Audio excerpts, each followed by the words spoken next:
three, but right here again for Seattle, ball movement. And Jewel is ripped, but a whistle on Courtney Williams will send Jewel to the free throw line. Wow. Now, this Chicago defense is so pesky and aggressive.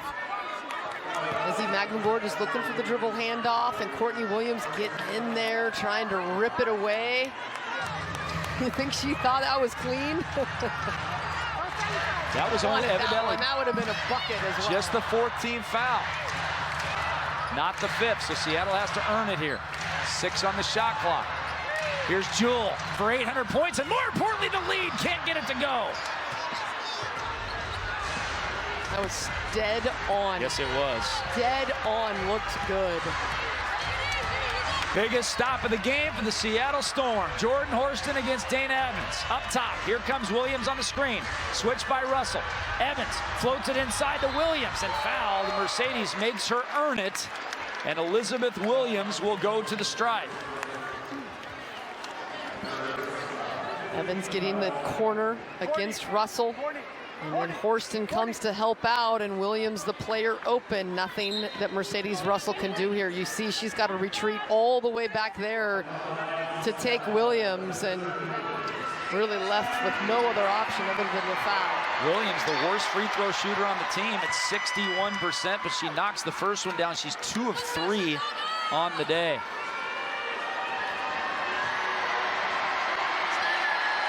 This one to make it a 3-point game. And she does. What a game for Elizabeth Williams. 23 points on 10 of 15. Full timeout by Seattle. That will be their final with 28 left. Plenty of time for the deuce, right? You don't need a 3 here necessarily unless you get a wide open look. No, I think if you get a good look, you take it. Certainly with Seattle being one of the better 3-point shooting teams in the league. You've got Sammy Wickham on one side. You've got Jewel Lloyd, who can create it all the time, and Izzy Magmagor as well. But I think for them, you go as hard as you can, drive, kick it if somebody's open. If not, you can get a 3-point play, getting in there, getting contact or taking the 2, and then setting your defense and playing the foul game here to end it in a 1-possession game. Take a look at Jewel. She's 1 point shy of 800. Boy, we'd love to see her get it here on this possession, trailing just Diana Taurasi and Maya Moore. But at least we talked about not allowing career highs to the Chicago Sky. It's been Kalia Copper before. It's been Alana Smith before. It's been Dana Evans before. Today, the 4th starter, Elizabeth Williams, has a career high 23 against Seattle. This is unbelievable that a different Sky player has a career game every time they play the Storm. Yeah, it is certainly why Chicago has won 2 of 3 against Seattle.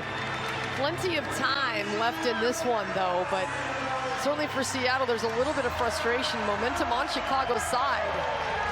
After jumping out, playing really well, leading by 14, and Chicago just would not go away.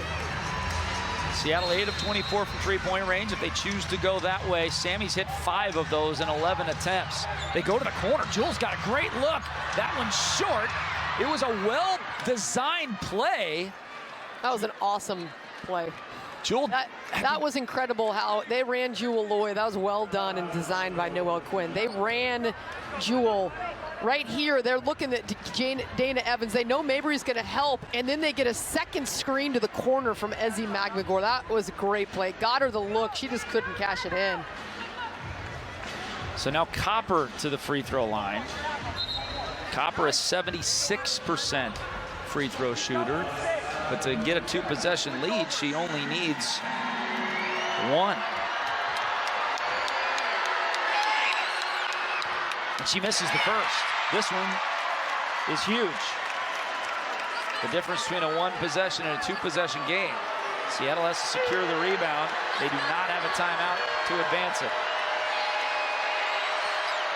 And she hits that one, 4-point game. Does this change your strategy 2 or 3 at all, or do you still go for the first bucket? No, I think you have to go for the first bucket. Here's Jewel for 3. Off the glass, no good. Snatched down by Chicago, and the foul. Jewel Lloyd now 0 for 7 in the second half, as she has just been blanketed by the Chicago defense. Yeah, the Chicago defense, a lot of risk, a lot of reward, and certainly for a time, Seattle was solving the puzzle of Chicago's defense, but then they even picked up that pressure more, and they're gonna steal this win. Yes. They're gonna steal. This is stealing this win. Seattle had complete control in this one. Well, Seattle has just not been able to do anything offensively the last couple of minutes, and Chicago is now on a 9-0 run. 6 seconds left, and Jordan Horson is just going to sit on it.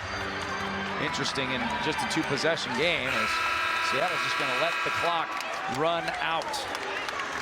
Seattle led by 9 with 51 seconds left to go in the third quarter, and Chicago dominates that fourth. At least Chicago scores 26 points to Seattle's 12 in the final 10:51 of this game. Yeah, I give credit to Chicago's defense. Their pressure bothered Seattle. They came up with some timely shots. Kalia Copper's 3 with Seattle leading by 2. The shot of the game. And it's just frustrating for Seattle. They put 85 points on the board, but they can't get the win on their home court.